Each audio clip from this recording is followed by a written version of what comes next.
If you're struggling to make a decision, I have a framework for you that might help. Good morning and welcome to In the Car with Clint. Full disclosure, it's afternoon. The sun is shining. Spring has sprung. So over the years, I've been challenged by decisions around dissolving a partnership in a business partnership, or getting rid of a team member, or buying something, or cutting out a service, or whatever it might be.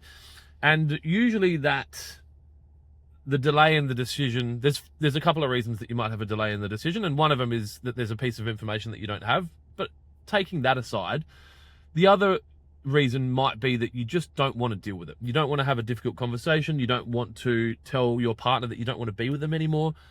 And so the framework that I use around that is, if you would flick a switch and it would all go away, like a magic genie came out of a bottle and just had that conversation for you, and you didn't have to do it.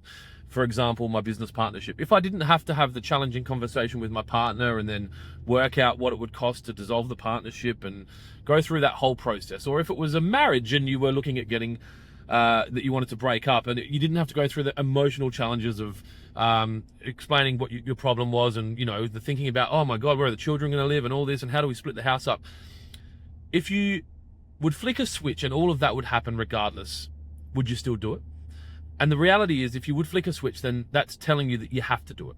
And then if that's the case, then you have to go through the process and you have to do the heavy lifting. You have to have those conversations. So what I would do then is sit down and map out my step-by-step process for how I'm going to manage that conversation, that change, and go through it. So that is it. Hopefully that helps one of you out there make those decisions that you've been sitting on for a while. Thanks for tuning in. Be kind to each other. Most importantly, be kind to yourself. I'll talk to you soon.